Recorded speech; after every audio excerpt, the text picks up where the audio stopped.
ನಮಸ್ಕಾರ, ನೀವು ನೋಡ್ತಾ ಇದ್ದೀರಾ ಸುದ್ದಿ ಸಮಯ ನ್ಯೂಸ್ ಚಾನಲ್. ಇದು ಲೋಕಲ್ ಎಕ್ಸ್ಪ್ರೆಸ್. ನಾನು ಮಹರ್ದ ಡಾಕುಳಿಗಿ.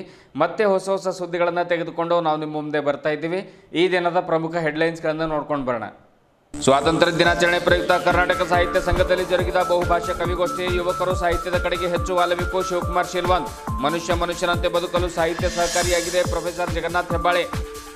ಭಾಲ್ಕಿಯಲ್ಲಿ ಯುವ ಮೋರ್ಚಾ ವತಿಯಿಂದ ಜರುಗಿದ ಬೈಕ್ ರ್ಯಾಲಿ. ಬಿಜೆಪಿ ಹೈಕಮಾಂಡ್ ಕರೆಗೆ ನೂರಾರು ಯುವ ಜನರಿಂದ ತಿರಂಗ ಯಾತ್ರೆ. ಎಲ್ಲೆಡೆ ಮೊಳಗಿದ ಭಾರತ್ ಮಾತಾ ಕಿ ಜೈ ಜಯಘೋಷಗಳು. ಪಟ್ಟಣದಾದ್ಯಂತ ಸಂಚರಿಸಿ ಯಾತ್ರೆ. ಬಾಂಗ್ಲಾದೇಶದಲ್ಲಿ ಹಿಂದೂಗಳ ಮೇಲೆ ಆಗುತ್ತಿರುವ ಅನ್ಯಾಯ ಸರಿಪಡಿಸಲು ಜಿಲ್ಲಾ ವಕೀಲರ ಸಂಘದಿಂದ ಮನವಿ. ಜಿಲ್ಲಾಧಿಕಾರಿಗಳ ಮುಖಾಂತರ ರಾಜ್ಯಪಾಲರಿಗೆ ಮನವಿ ಸಲ್ಲಿಸಿದ ಸಂಘದ ಪದಾಧಿಕಾರಿಗಳು. ಅನ್ಯಾಯ ತಡೆಯುವಂತೆ ಸಂಘದ ಅಧ್ಯಕ್ಷ ಶಿವಶರಣಪ್ಪ ಪಾಟೀಲ್ ಆಗ್ರಹ. ಜಿಲ್ಲಾಧಿಕಾರಿಗಳ ಕಚೇರಿ ಸಭಾಂಗಣದಲ್ಲಿ ಜರುಗಿದ ಜಿಲ್ಲಾ ಮಟ್ಟದ ಕೌಶಲ್ಯ ಮಿಷನ್ ಸಭೆ. ಸಾಗರೋತ್ತರ ದೇಶಗಳಲ್ಲಿ ಕೌಶಲ್ಯಕ್ಕೆ ಹೆಚ್ಚಿನ ಉದ್ಯೋಗ ಅವಕಾಶಗಳಿವೆ. ತರಬೇತಿ ನೀಡಿದರೆ ಸಾಲದು, ಅವರಿಗೆ ಉದ್ಯೋಗ ನೀಡಬೇಕಾಗಿದೆ. ನಿಗಮದ ಅಧ್ಯಕ್ಷೆ ಶಿವಕಾಂತಮ್ಮ ಹೇಳಿಕೆ. ವಾರ್ತೆಗಳ ವಿವರಗಳನ್ನು ನೋಡ್ಕೊಂಡು ಬರೋಣ.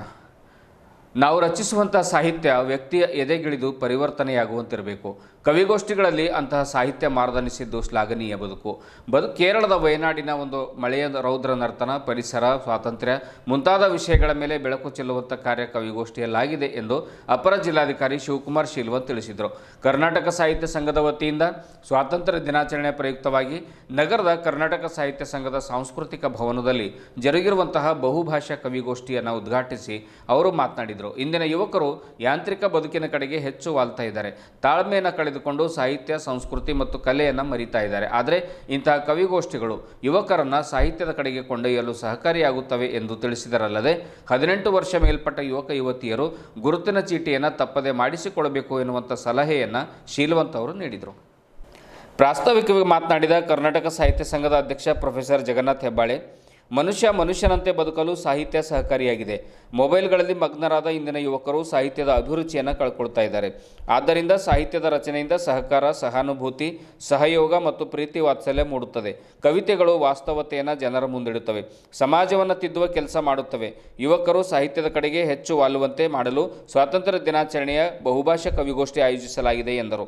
ಅಧ್ಯಕ್ಷತೆಯನ್ನು ಬೀದರ್ ವಿಶ್ವವಿದ್ಯಾಲಯದ ಕುಲಪತಿ ಪ್ರೊಫೆಸರ್ BS ಬಿರಾದರ್ ವಹಿಸಿ ಮಾತನಾಡಿದರು. ವೇದಿಕೆ ಮೇಲೆ ಹೆಚ್ಚುವರಿ ಪೊಲೀಸ್ ಅಧೀಕ್ಷಕ ಮಹೇಶ್ ಮೇಘಣ್ಣವರ್, ಕರ್ನಾಟಕ ಸಾಹಿತ್ಯ ಸಂಘದ ಟ್ರಸ್ಟ್ ಅಧ್ಯಕ್ಷ ಶಂಕರಪ್ಪ ಹೊನ್ನ, ಕಾರ್ಯಕ್ರಮದ ದಾಸೋಹಿ ಅಶೋಕ್ ಹೆಬ್ಬಾಳೆ, ಪ್ರಕಾಶ್ ಕನ್ನಾಳೆ, ಡಾಕ್ಟರ್ ರಾಜ್ಕುಮಾರ್ ಹೆಬ್ಬಾಳೆ, SV ಕುಚ್ಚಬಾಳ್, ನಿಜಲಿಂಗಪ್ಪ ತಗಾರೆ ಹಾಜರಿದ್ದರು. ಕವಿಗೋಷ್ಠಿಯಲ್ಲಿ ಮಹಿಳೆ, ಕೇರಳದ ವಯನಾಡಿನ ಅತಿವೃಷ್ಟಿ, ಆಗಸ್ಟ್ 15, ನಮ್ಮನ್ನು ನಾವು ಪ್ರೀತಿಸಬೇಕು, RV ಬಿಡಪ್ ಸಾಧನೆಗಳು, ಹೊಸ ನಿರ್ಭಯ ಎಂಬ ಕವಿತೆಗಳು ಮಾರ್ದನಿಸಿದವು. ಕವಿಗಳಾದ professor SV Kalmath, Bharati Vastrad, doctor Shreya Mahendrakar, Rupa Patil, Pushpa Kanaka, Jagadevi Dubulgundi, Asrut Khadri, Maruti Bheemanna, Virshetty Chowkanpalli, doctor Mahadevi Hebbale, Hamsa Kavi, doctor Ramachandra Ganapur, doctor Mustakam, Mallamma Santaji, doctor Savitri Hebbale ಸೇರಿದಂತೆ ಇನ್ನಿತರರು ಕವನ ವಾಚನ ಮಾಡಿದರು.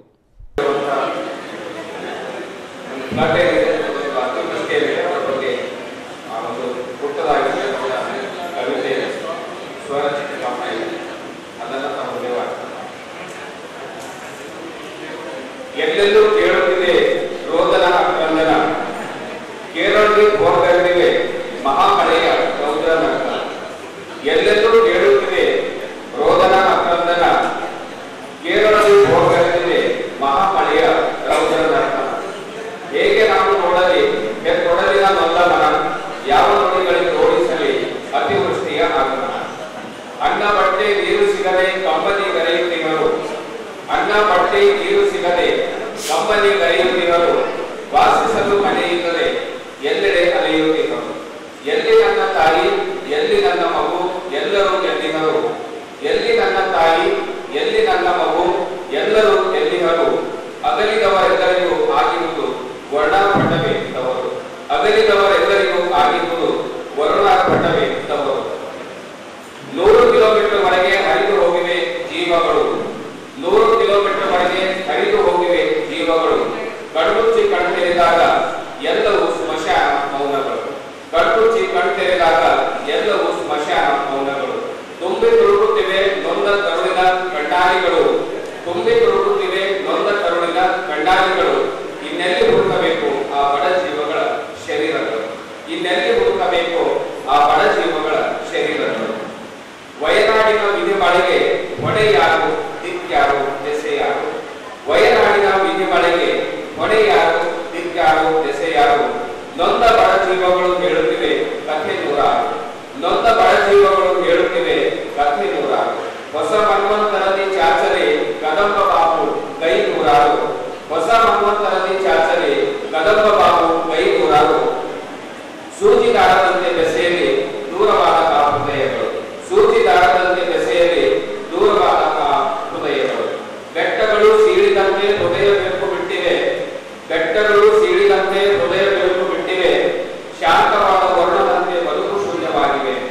ಶಾಂತವಾದ ವರ್ಣದಂತೆ ಬದುಕು ಶೂನ್ಯವಾಗಿವೆ. ಎಲ್ಲಿಗೀಗ ಈ ನಿರಾಶ್ರಿತರ ಪ್ರಯಾಣ? ಎಲ್ಲಿಗೀಗ ಈ ನಿರಾಶ್ರಿತರ ಪ್ರಯಾಣ? ಸೃಷ್ಟಿಕರ್ತ ನೀಡಲಿ ಶಾಂತಿಯ ಕಾರಣ. ಸೃಷ್ಟಿಕರ್ತ ನೀಡಲಿ ಶಾಂತಿಯ ಕಾರಣ. ಧನ್ಯವಾದ. ಆ ಸ್ಲಾಟ್ನಲ್ಲಿ ಮೆಜಾರಿಟಿ ಹುಡುಗಿಯರೇ. ಸೊ ಹಾಗಾಗಿ ಹುಡುಗಿಯರ ಮೇಲೆ ಬರ್ತಕ್ಕಂಥದ್ದು ಕೂಡ ಬಹಳ ಒಳ್ಳೆಯ ವಿಷಯನೇ. ಸೊ ಹುಡುಗರು ಕೂಡ ಹುಡುಗಿಯರ ಜೊತೆ ಕಾಂಪೀಟ್ ಮಾಡುವಂಥ ಒಂದು ವ್ಯವಸ್ಥೆ ಬಂದ್ಬಿಟ್ಟಿದೆ. ಸೊ ಹಾಗಾಗಿ ಈ ಕವಿಗೋಷ್ಠಿ ಇವತ್ತೇ ಅರೇಂಜ್ಮೆಂಟ್ ಮಾಡಾಗಿದೆ. ಸೊ ನಮ್ಮ ಉಳಿದಂಥ ಎಲ್ಲ ಎಂಟರ್ಟೈನ್ಮೆಂಟ್ಗಳ ಜೊತೆಗೆ ಈ ಕವಿಗೋಷ್ಠಿ ಹೆಂಗಿರುತ್ತೆ ಅಂತಂದ್ರೆ, ತಾಯಿ ಜೊತೆ ಏನು ಮಗು ಮಾತಾಡ್ತಾನೋ ಫ್ರೀಯಾಗಿ ಮಾತಾಡುವಂಥದ್ದು, ಅವನ ತಲೆಯಲ್ಲಿ ಏನಿದೆ ಹೇಳುವಂಥದ್ದು, ಸೊ ಅಷ್ಟು ಸರಳವಾಗಿ ತಿಳ್ಕೊಳ್ಳುವಂಥ ಒಂದು ಈ ಕವಿಗೋಷ್ಠಿ ಇದೆ. ಸೊ ಹಾಗಾಗಿ ತಾವು ಹಾಸ್ಟೆಲಿಂದ ಇಲ್ಲೇನು ಬಂದಿದ್ದಾರೆ, ಕಂಪ್ನಿಯನ್ನು ಇಲ್ಲಿ ತಂದು ಕೂರಿಸಿದ್ದಾರೆ.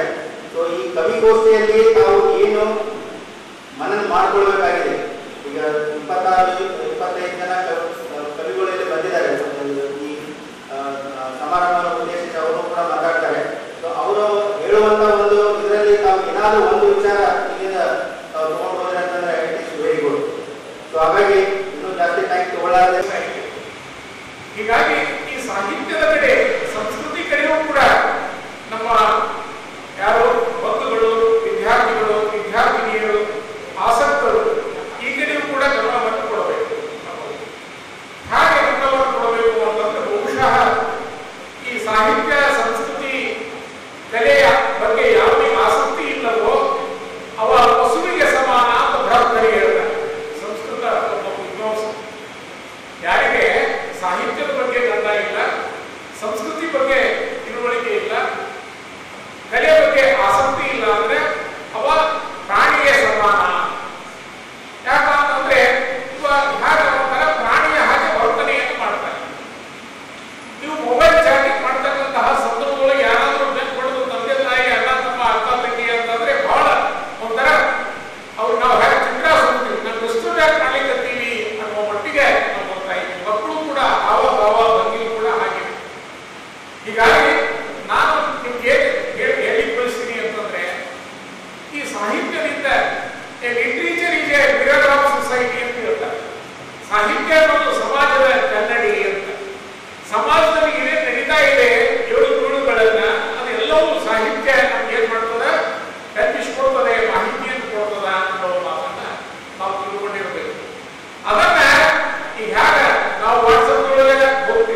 ಸ್ವಾತಂತ್ರ್ಯ ಸೇನಾನಿ ಆರ್ ವಿ ವೀರಪ್ಪ. ತಂದೆ ವೀರಪ್ಪ ತಾಯಿ ನೀಲಮ್ಮನವರ ಗಂಡೆದೆಯ ಕೆಚ್ಚು. ತಂದೆ ವೀರಪ್ಪ ತಾಯಿ ನೀಲಮ್ಮನವರ ಗಂಡೆದೆಯ ಕೆಚ್ಚು ವರ್ತಿಸಿತು ಮಗ ರಾಜಪ್ಪನಲ್ಲಿ ಸ್ವಾತಂತ್ರ್ಯದ ಹೋರಾಟದ ಕಿಚ್ಚು. ವರ್ತಿಸಿತು ಮಗ ರಾಜಪ್ಪನಲ್ಲಿ ಸ್ವಾತಂತ್ರ್ಯ ಹೋರಾಟದ ಕಿಚ್ಚು. ವೀರಪ್ಪನವರ ದೇಶಭಕ್ತಿ ವಿಷಯಗಳಲ್ಲಿ ಬೆಳೆಯಿತು ಸ್ವಾತಂತ್ರ್ಯ ಹೋರಾಟದಲ್ಲಿ ಆಸಕ್ತಿ. ವೀರಪ್ಪನವರ ದೇಶಭಕ್ತಿ ವಿಷಯಗಳಲ್ಲಿ ಬೆಳೆಯಿತು ಸ್ವಾತಂತ್ರ್ಯ ಹೋರಾಟದಲ್ಲಿ ಆಸಕ್ತಿ. ಗಾಂಧೀಜಿಯವರ ತೆಲಂಗಾಣ ಚಳವಳಿ ಸಹವಾಸ. ಗಾಂಧೀಜಿಯವರ ತೆಲಂಗಾಣ ಚಳವಳಿ ಸಹವಾಸ ಆರ್ ವಿ ವೀರಪ್ಪನವರಿಗಾಯಿತು ಶರಣ್ಯ ವಾಸ. ಆರ್ ವಿ ವೀರಪ್ಪ ಪ್ರಧಾನಮಂತ್ರಿ ನರೇಂದ್ರ ಮೋದಿ ಅವರ ಒಂದು ಕರೆಯ ಮೇರೆಗೆ ದೇಶದಾದ್ಯಂತ ಇಂದಿನಿಂದ ಆರಂಭವಾಗಿರುವಂತಹ ಹರ್ ಘರ್ ತಿರಂಗ ಅಭಿಯಾನದ ಅಂಗವಾಗಿ ಇಂದು ಬಿಜೆಪಿ ಭಾಲ್ಕಿ ಮಂಡಲದ ಅಧ್ಯಕ್ಷರ ಮಾರ್ಗದರ್ಶನದೊಂದಿಗೆ ಯುವ ಮೋರ್ಚಾ ನೇತೃತ್ವದಲ್ಲಿ ಬೈಕ್ ರ್ಯಾಲಿ ಹಮ್ಮಿಕೊಳ್ಳಲಾಯಿತು. ಈ ಕಾರ್ಯಕ್ರಮಕ್ಕೆ ಭಾಲ್ಕಿ ಕ್ಷೇತ್ರದ ನಾಯಕರು ಮಾಜಿ ಶಾಸಕರಾಗಿರುವಂಥ ಪ್ರಕಾಶ್ ಖಂಡ್ರೆ ಚಾಲನೆ ನೀಡಿದರು. ಈ ಬೈಕ್ ರ್ಯಾಲಿಯು ಚನ್ನಬಸವ ಪಟ್ಟದೇವರ ಆಶ್ರಮದಿಂದ ಪ್ರಾರಂಭವಾಗಿ ಬಸವೇಶ್ವರ ಚೌಕ್, ಗಾಂಧಿ ಚೌಕ್, ಶಿವಾಜಿ ಚೌಕ್, ಬಾಬಾ ಸಾಹೇಬ್ ಅಂಬೇಡ್ಕರ್ ಅವರ ಚೌಕ್, ಬೊಮ್ಮಗೊಂಡೇಶ್ವರ ವೃತ್ತ, ಟೀನ್ ದುಕಾನ್ ಗಲ್ಲಿ ಚೌಡಿ, ಆಮೇಲೆ ಹಿರೇಮಠದ ಮೂಲಕ ಭಾಲ್ಕೇಶ್ವರ ಮಂದಿರಕ್ಕೆ ತೆರಳಿ ಸಂಪನ್ನಗೊಂಡಿತು. ಆಜಾದಿ ಕಾ ಅಮೃತ ಮಹೋತ್ಸವದ ಅಭಿಯಾನದ ಅಂಗವಾಗಿ ಪ್ರತಿ ಮನೆಯ ಮೇಲೆ ಎಲ್ಲರೂ ತ್ರಿವರ್ಣ ಧ್ವಜ ಹಾರಿಸುವ ಮೂಲಕ ಈ ಮಹತ್ವದ ಅಭಿಯಾನವನ್ನು ಯಶಸ್ವಿಗೊಳಿಸಿ ಭವ್ಯ ಭಾರತದ ಸ್ವಾತಂತ್ರ್ಯೋತ್ಸವದ ಸಂಭ್ರಮದಲ್ಲಿ ಪಾಲ್ಗೊಳ್ಳುವಂತೆ ಪ್ರಕಾಶ್ ಖಂಡ್ರೆ ಕರೆ ನೀಡಿದರು. ಈ ಸಂದರ್ಭದಲ್ಲಿ ಬಿಜೆಪಿ ಮಂಡಲ ಅಧ್ಯಕ್ಷ ವೀರಣ್ಣ ಕಾರ್ಬಾರಿ, ಯುವ ಮೋರ್ಚಾ ಅಧ್ಯಕ್ಷ ಡಾಕ್ಟರ್ ಜಗದೀಶ್ ಭೂರೆ, ಅಮಿತ್ ಮೋರೆ, ಸಚಿನ್ ಜಾಧವ್, ದಿಗಂಬರ್ ಮಾನ್ಕರಿ, ಚನ್ನಬಸವ ಬಳತೆ, ಶಫಿ ಭಾತಂಬ್ರ, ರವಿ ಕಣಜೆ, ಬಾಬುರಾವ್ ಧೂಪೆ, ಲುಂಬಿಣಿ ಗೌತಮ್, ಕೆಡಿ ಗಣೇಶ್, ಪಂಡರಿ ಮೇತ್ರೆ, ಶಾಹುರಾಜ್ ಪವಾರ್, ಸಂಗಮೇಶ್ ಕಾರಾಮುಂಗೆ ಸೇರಿದಂತೆ ನೂರಾರು ಕಾರ್ಯಕರ್ತರು ಪಾಲ್ಗೊಂಡಿದ್ದರು.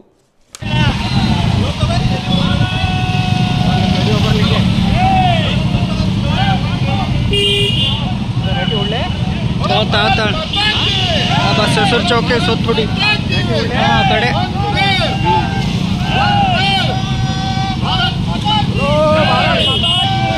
ಜೈ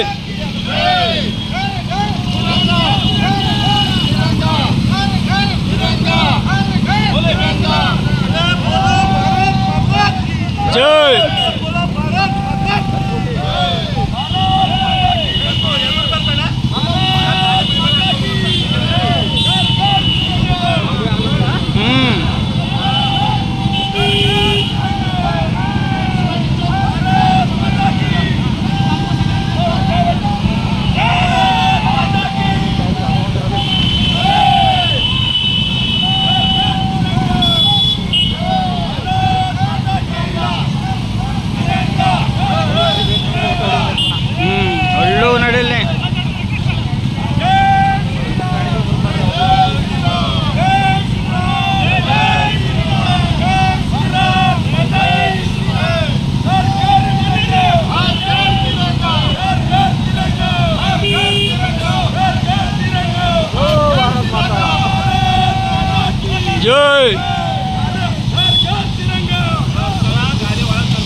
जरा फास्ट थोड़ी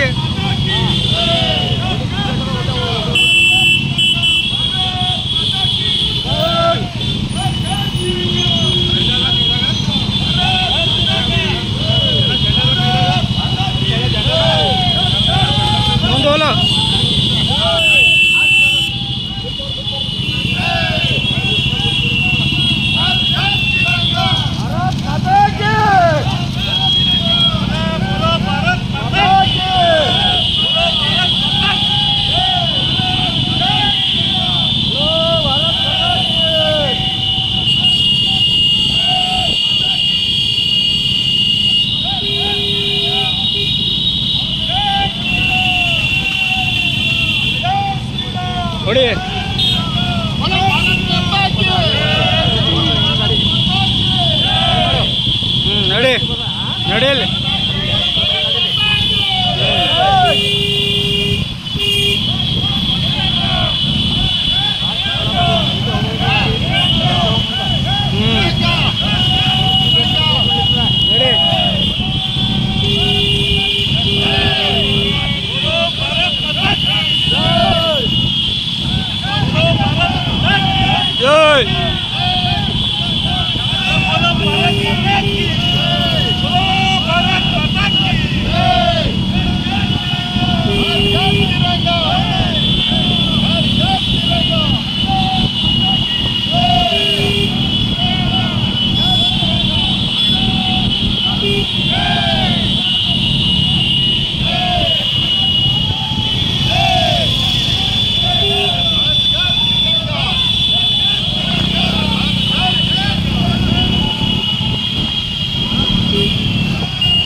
सीधा होली ಇಲ್ಲ ಸೀದಾನೆ ಅಂಬೇಡ್ಕರ್ ಚೌಕ್ಗೆ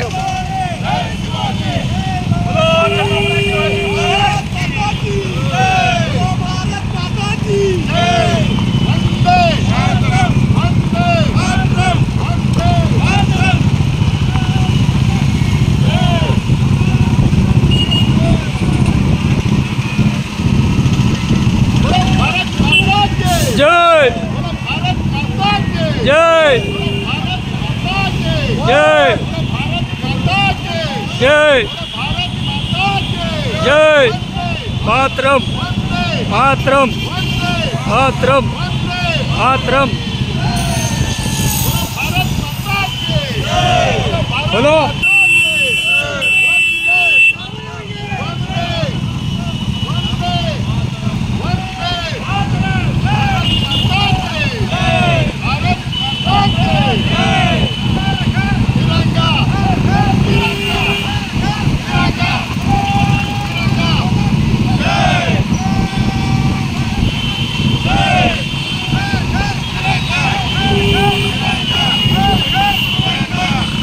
ಕೆಲವು ದಿನಗಳಿಂದ ಬಾಂಗ್ಲಾದೇಶದ ಅಸಂಖ್ಯಾತ ಹಿಂದೂ ಜೈನ ಬೌದ್ಧ ಮತ್ತು ಇನ್ನಿತರ ಜನಾಂಗದ ಮೇಲೆ ಆಗ್ತಾ ಇರುವಂತಹ ದೌರ್ಜನ್ಯ ಮತ್ತು ಅನ್ಯಾಯವನ್ನು ಕೂಡಲೇ ಕೇಂದ್ರ ಸರ್ಕಾರ ಸರಿಪಡಿಸಬೇಕೆಂದು ಜಿಲ್ಲಾ ವಕೀಲರ ಸಂಘದ ಅಧ್ಯಕ್ಷ ಶಿವಶರಣಪ್ಪ ಪಾಟೀಲ್ ಆಗ್ರಹ ಮಾಡಿದ್ದಾರೆ. ನಗರದ ಜಿಲ್ಲಾಧಿಕಾರಿಗಳ ಕಚೇರಿಗೆ ತೆರಳಿ ಮಾನ್ಯ ಘನತೆವೆತ್ತ ರಾಜ್ಯಪಾಲರಿಗೆ ಜಿಲ್ಲಾಧಿಕಾರಿಗಳ ಮುಖಾಂತರ ಮನವಿಯನ್ನು ಸಲ್ಲಿಸಿ ಕೇಂದ್ರ ಸರ್ಕಾರ ಈ ಕೂಡಲೇ ಈ ಒಂದು ವ್ಯವಸ್ಥೆಯನ್ನು ಮಾಡಬೇಕು, ಅಲ್ಲಿರುವಂತಹ ಎಲ್ಲ ಧರ್ಮೀಯರಿಗೂ ಕೂಡ ಕಾಪಾಡಬೇಕು ಅನ್ನುವಂಥ ಮಾತನ್ನು ಹೇಳಿದರು. ಅಗ್ನಿಸ್ಪರ್ಶ, ಮಹಿಳೆಯರ ಮೇಲಿನ ಘೋರ ಅಪರಾಧಗಳು, ಲೂಟಿ, ಉದ್ದೇಶಿತ ಕ್ರೂರವಾಗಿರುವಂತಹ ಹತ್ಯೆಗಳು ಘಾಸಿಗೊಳಿಸಿದೆ. ಇದನ್ನು ಸಂಘ ಖಂಡಿಸುತ್ತದೆ. ಕೂಡಲೇ ಕೇಂದ್ರ ಸರ್ಕಾರ ಅಲ್ಲಿರುವಂತಹ ಅಲ್ಪಸಂಖ್ಯಾತ ಹಿಂದೂ, ಜೈನ, ಬೌದ್ಧ ಮತ್ತಿತರ ಧರ್ಮೀಯರಿಗೆ ರಕ್ಷಣೆ ನೀಡಬೇಕೆಂದು ತಿಳಿಸಿದ್ದಾರೆ. ಇದೇ ವೇಳೆ ಪ್ರಮುಖರಾದ ಗುಂಡೂರೆಡ್ಡಿ ಗುಡಾದಿ, ಅಶೋಕ್ ಮಾನುರೆ, ನಾಗೇಂದ್ರ ಬಿರಾದರ್, ಪ್ಯಾರುಸಾಬ್ ಶೇಖ್, ಶಿಲ್ಪಾ ಪಾಟೀಲ್ ಸೇರಿದಂತೆ ಇನ್ನಿತರ ಸಂಘದ ಪದಾಧಿಕಾರಿಗಳು ಹಾಜರಿದ್ದರು. ಬಾಂಗ್ಲಾದೇಶದಲ್ಲಿ ನಡೆಯುತ್ತಿರುವ ಅಲ್ಪಸಂಖ್ಯಾತರಾದ ಹಿಂದೂಗಳ ಮೇಲೆ, ಬೌದ್ಧರ ಮೇಲೆ, ಜೈನರ ಮೇಲೆ, ಅಲ್ಲಿರುವ ಅಲ್ಪಸಂಖ್ಯಾತರ ಮೇಲೆ, ಅಮಾಯಕರ ಮೇಲೆ ಏನು ದೌರ್ಜನ್ಯ ನಡೀತಾ ಇದೆ, ಅದರ ವಿರುದ್ಧ ಅದನ್ನು ಖಂಡಿಸಿ ಜಿಲ್ಲಾ ವಕೀಲರ ಸಂಘವು ಇವತ್ತು ರಾಜ್ಯಪಾಲರ ಮುಖಾಂತರ ಕೇಂದ್ರ ಸರ್ಕಾರಕ್ಕೆ ನಾವು ಮನವಿ ಮಾಡಿಕೊಳ್ಳೋದೇನಂತಂದ್ರೆ ಅಲ್ಲೇನಂತಂದ್ರೆ ಅಲ್ಪಸಂಖ್ಯಾತರ ಮೇಲೆ ಅಮಾಯಕರ ಮೇಲೆ ಏನಂದ್ರೆ ಕೊಲೆ ದರೋಡೆ ಅತ್ಯಾಚಾರ ಇವನ್ನು ನಡೀತಾ ಇದೆ. ಅದಕ್ಕೆ ಜಿಲ್ಲಾ ವಕೀಲರ ಸಂಘವು ತೀವ್ರವಾಗಿ ಏನಂದ್ರೆ ಖಂಡಿಸ್ತದೆ. ಸಾಗರೋತ್ತರ ದೇಶಗಳಲ್ಲಿ ಕೌಶಲ್ಯತೆ ಹೆಚ್ಚಿನ ಉದ್ಯೋಗ ಅವಕಾಶಗಳಿದ್ದು ಯುವಕರಿಗೆ ಕೌಶಲ್ಯ ಅಭಿವೃದ್ಧಿ ನಿಗಮದಿಂದ ತರಬೇತಿಯನ್ನು ನೀಡಿ ಅವರಿಗೆ ದೇಶದಲ್ಲಿ ಮಾತ್ರವಲ್ಲದೆ ವಿದೇಶಗಳಲ್ಲಿ ಉದ್ಯೋಗ ಕೊಡುವ ಕೆಲಸವನ್ನು ನಮ್ಮ ನಿಗಮ ಮಾಡ್ತಾ ಇದೆ ಎಂದು ಕರ್ನಾಟಕ ಕೌಶಲ್ಯ ಅಭಿವೃದ್ಧಿ ನಿಗಮದ ಅಧ್ಯಕ್ಷರಾದ ಶಿವಕಾಂತಮ್ಮ ಹೇಳಿದರು. ಅವರು ಬೀದರ್ ಜಿಲ್ಲಾಧಿಕಾರಿಗಳ ಕಚೇರಿ ಸಭಾಂಗಣದಲ್ಲಿ ಜಿಲ್ಲಾ ಮಟ್ಟದ ಕೌಶಲ್ಯ ಮಿಷನ್ ಸಭೆ ಅಧ್ಯಕ್ಷತೆಯನ್ನು ವಹಿಸಿ ಮಾತನಾಡುತ್ತಾರೆ. ಕೌಶಲ್ಯ ಅಭಿವೃದ್ಧಿ ನಿಗಮದಿಂದ ತರಬೇತಿ ನೀಡಿದರೆ ಸಾಲದು, ಅವರಿಗೆ ಉದ್ಯೋಗ ನೀಡುವಂಥ ಕೆಲಸ ಮಾಡಬೇಕಾಗಿದೆ. ನಾನು ಈ ಹಿಂದೆ ಕೇರಳ ಕೌಶಲ್ಯ ಅಭಿವೃದ್ಧಿ ನಿಗಮಕ್ಕೂ ಭೇಟಿ ನೀಡಿದ್ದೆ. ಆ ರಾಜ್ಯದಲ್ಲಿ ಹೆಚ್ಚು ಕೌಶಲ್ಯ ಭರಿತ ಜನರಿದ್ದು ಅವರು ಜಗತ್ತಿನ ಯಾವುದೇ ದೇಶಗಳಲ್ಲಿ ಹೋದರೂ ಕೂಡ ಸಿಗ್ತಾರೆ. ಅವರು ಜಗತ್ತಿನ ಬಹುತೇಕ ದೇಶಗಳಲ್ಲಿ ಕೆಲಸ ಮಾಡ್ತಾ ಇದ್ದಾರೆ ಅನ್ನುವಂಥ ಮಾತನ್ನು ಕೂಡ ಹೇಳಿದರು.